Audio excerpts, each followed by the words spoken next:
The new RTX 4070 Super is available in the market right now, and if you're looking for a new PC build, on this video I will show you the best gaming PC build that you can build around the RTX 4070 Super. That's going to be the best one in my opinion in terms of price to performance. I will also explain to you what this GPU is able to run, at which resolution, and also the estimated gaming performance. That way, if you are a beginner to PCs, you understand the level of performance that you are getting when buying this PC. All the links to these components will be down below in the video description. That being said, let's start. For the CPU, we have the Ryzen 5 7600, which in my opinion is one of the best CPUs in terms of price to performance. And it's not only great in terms of performance now, but it's also very upgradable over time since you get the AM5 platform, which if you're new to PCs, basically what you are able to do if you get this CPU is upgrade into a newer CPU from AMD down the line without having to upgrade the motherboard, which is not the same story for Intel with their next gen CPUs. Anyway, really good CPU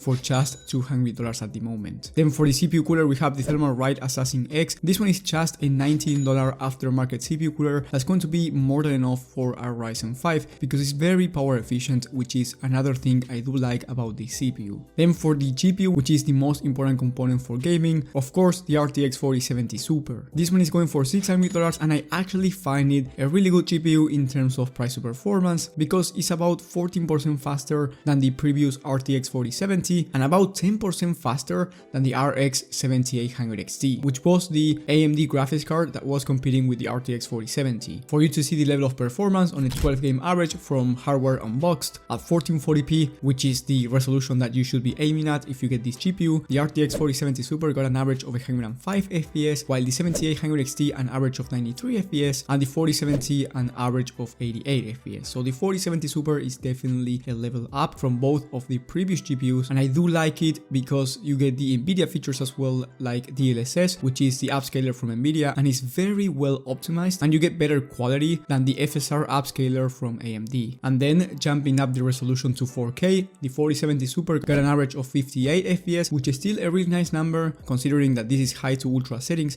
and if you turn on DLSS you will be achieving more FPS. So you can play at 4K if you want, even on high demanding titles with DLSS quality on, or high settings instead of ultra. And then at 1080p the average is 142 FPS for the 4070 Super, but I would not recommend you buying a 1080p monitor for this GPU because I believe it's an overkill and you can get away with a much cheaper GPU that's going to perform excellent. So in my personal opinion, the 4070 Super is actually a good GPU, and I would love to see this GPU going down to $550 to make it a no-brainer, because at the end of the day the 7800 XT is about $100 cheaper. But anyway, the 4070 Super in my opinion is worth the upgrade. Then for the motherboard, we have the ASRock B650M Pro RS. This one has plenty of features for gaming and it's one of the cheapest AM5 motherboards that you can get with great features and good VRMs. Then for the memory kit, you get 32 gigs of DDR5 memory at 6000 MHz CL30 timings, very fast memory kit, and it's going to be amazing to play games like Fortnite, especially if you want to do streaming or you want to do content creation on the side. For gaming, 16 gigs of RAM is enough, but trust me when I say 32 gigs is going to make your life much easier. Then for the storage, we have a 1TB Gen 3 SSD, which is going to be enough, and if you want, you can always upgrade down the line because you have more M.2 slots on your motherboard. So let's say 1TB is not enough down the line, you can put another terabyte or two and problem solved. Then for the case, we have the Fractal Design Pop Mini Air Micro ATX Mid Tower case. This one has amazing airflow, very good quality, and it comes with 3 pre-installed fans, so you don't have to install any more fans, which is always a plus because if you had to, it would be more expensive, and not only that, but you would have to install the fans yourself. And last but not least, we have the power supply, and I chose the Corsair RM750E. This is an 8-tier rated power supply, which is amazing quality and is fully modular, which means that you can replace the cables if you want to. But trust me, you actually do not need 750 watts to run this system because it's very power efficient and it's going to save you some money in your electricity bill for sure. The total price for this system is $1,282 when I'm recording this video, and in my opinion this is the best value gaming PC that you can get with the 4070 Super. But if you want to get this PC at a cheaper price, then I recommend you downgrading the case and the power supply, and with the case I went with the Montec Air 100 ARGB Micro ATX Mid Tower case,